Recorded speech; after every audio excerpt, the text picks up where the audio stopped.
So welcome everyone to another video in which we'll be looking at a solutions set of decision making from XAT 2026. This set is about the case of Selvam Tutorials, which is a test prep company which conducts classes from Monday to Friday for a particular interest test. It is run by a person named Selvam Dindigul. He is the owner of the company. And there are three courses that he offers, which are quantitative ability, verbal ability, and decision making. So basically the XAT paper.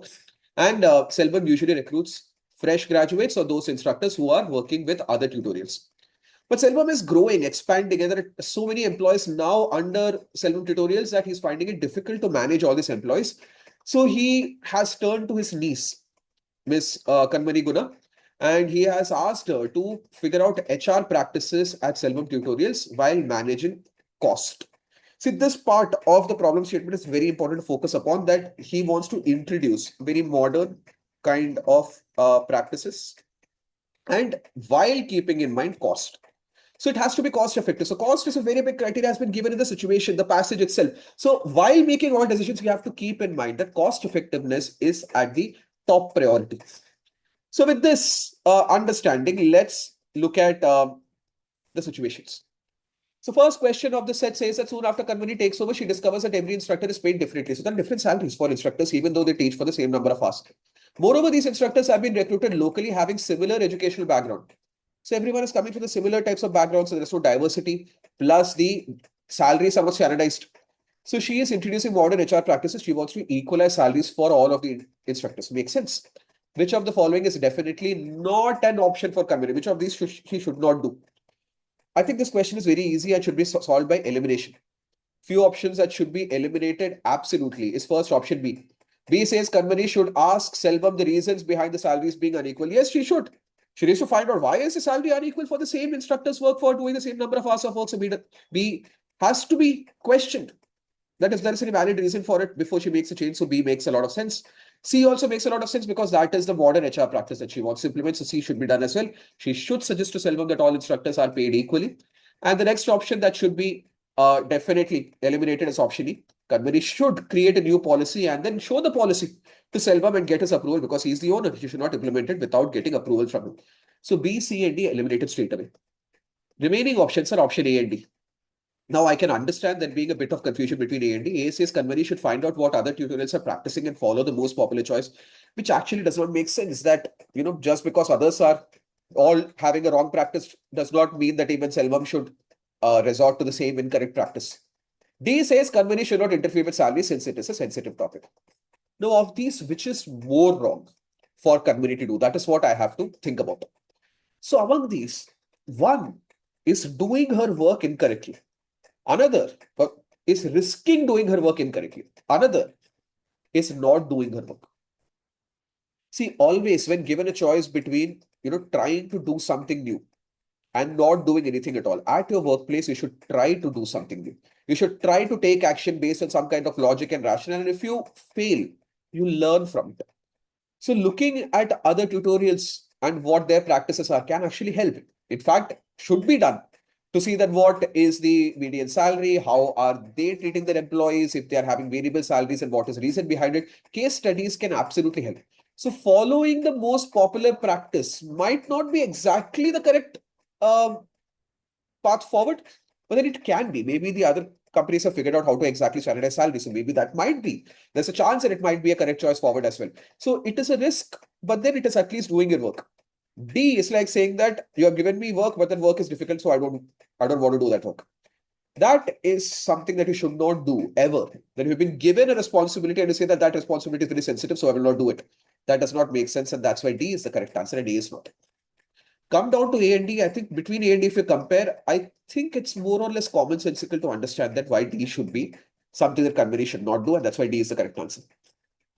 Right, let's move on to the next question of the set. It says, one of the instructors meets Kanmani and asks for a week-long leave because he has an ailing father in a nearby village, and Kanmani grants him leave. Very next day, she is chastised by Selvam. He says that, you cannot just give leave. We cannot grant leave to instructors when the classes are in such a tight schedule. And Kanmani does not exactly agree with him. Kanmani wants instructors to be able to avail leave because if everyone has leaves to be availed, they should be given the freedom to avail the leaves. And she's now thinking, contemplating that how can she make contingency arrangements, because Selvam's entire complaint is that classes are there throughout, right? And if you give someone leave, the classes gets disturbed. So if you cannot just grant leaves to people just like that. But Kanmani also believes that it is unfair to deny people's leaves, especially when they're eligible for those. So she is thinking of contingency practices that may not that so that the classes are not affected. So to somehow make arrangements of the classes that get missed because faculty take leave. Now, this is where again reading the question very carefully comes in handy. Question is asking which of the following will be the best contingency arrangement at the lowest possible cost. See, this cost effectiveness was mentioned in the set itself, and it's mentioned in the question itself. And the question also says without compromising on the deliverables. So deliverables should not be compromised, which means the classes should also continue. They should not be missed. So keeping this in mind, that cost effectiveness should be there and deliverables should also be met. A few options I can eliminate immediately are number one, option B. She should hire one extra instructor in each course because it's not cost effective. You have to pay that instructor extra. That's not at all cost effective. So B, I should eliminate. E also I should eliminate for the same reason. It is not cost effective. She should reward every instructor who does not take leave with 2% of their wage. Plus, I am not wanting to encourage people to not take leave. Kanmani wants to enforce or enable people to take leave when they want. So E is going in the opposite direction of whatever Kanmani wants. So that's why E is absolutely an incorrect answer. Another options which is absolutely incorrect is that she should ask instructors who want to take leave to find replacements. This is just throwing your burden of responsibility on someone else's shoulders. That's a very borderline unethical practice that you cannot ask someone else to do your work. So A cannot be the correct answer. Among C and D, I have to now resort to again looking at the question, looking at the second criteria, which is that I should not compromise on my deliverables. And D kind of compromises on the deliverable that if you squeeze in more content on the of the missed classes in the remaining classes, quality of the classes gets diluted. Let's say I take a 2-hour class. There is something that I want to communicate in those 2 hours. If I squeeze in more content, then what I wanted to communicate initially, that gets compressed. I have to compress that. I have to communicate something less. I have to put in new content. That will reduce the quality of the class. So D compromises on the quality of the deliverables, whereas C doesn't. It just says that we will make up for the missed classes during the weekends, and that is the best option which addresses the question exactly. That is why C is the correct answer. 45 is one of the easier questions to answer in this paper. Basically, because all it demands is you to understand the question exactly. So 45, the answer is C. Last question of the set. Says Kanmani meets Selvam and requests his permission to recruit 3 extra instructors who would be on the regular payroll. They will only chip in whenever the regular instructors go on leave. Selvam, having been running this tutorial for quite some time, believes that this would not be the right way to solve the problem of managing classes when instructors go on leave. He shares the following data with Kanmani to help her understand that this problem cannot be solved by recruiting more people. Question is, which of the following combinations of data will best convince Kanmani not to recruit extra instructors on the regular payroll? So I have to look for the combination of 3 statements among these 5 statements, which will convince Kanmani that, yeah, we should not recruit more people. Okay, again, what we'll do is we will look for the worst possible reasons that will actually convince Kanmani. So few options that I will immediately eliminate is option C. C says class are held for 5 days a week, allowing enough rest for the instructors. The point is not rest of the instructors.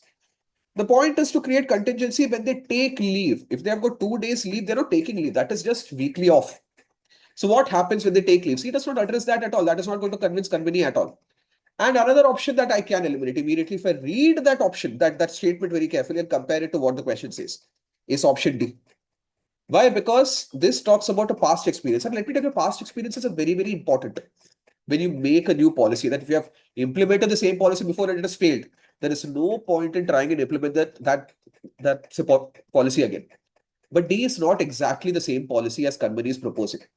Because what has Selvam tried? Selvam had tried with part-time instructors. Whereas what Kanmani is proposing is that these instructors will be recruited and will be on the regular payroll. Regular payroll means they're full-time employees. That's why D is not exactly what Kanmani is proposing. Kanmani is saying that part-time instructors, of course, will not listen to you. But if I have people on my regular payroll, their job is to be available every single time, every single day. They are not part-time working for me. That's why D does not make sense. And by pure elimination, we can figure out that the answer should be A, B, and D. So if you look among the options, option B is A, B, and D. Let's read A, B, and D just for the sake of it to understand that why these statements make sense.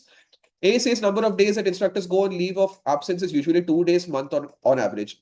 Imagine 2 days a month. I'm recruiting someone for the entire regular payroll. Monthly salary I'm paying for working for 2 days. Does not make sense. B says each instructor has a unique style of teaching that cannot be replicated by part-timers. So if let's say that a person is teaching in a particular style and suddenly the style changes, that is going to affect the quality of classes and thereby affect the quality of deliverables and output of Selvam. That will put their name, their brand value in danger when it comes to the market. That's why B does not make sense. And he says the extra instructors must be paid a monthly salary even when they might not be teaching the entire month, which is very similar to option A.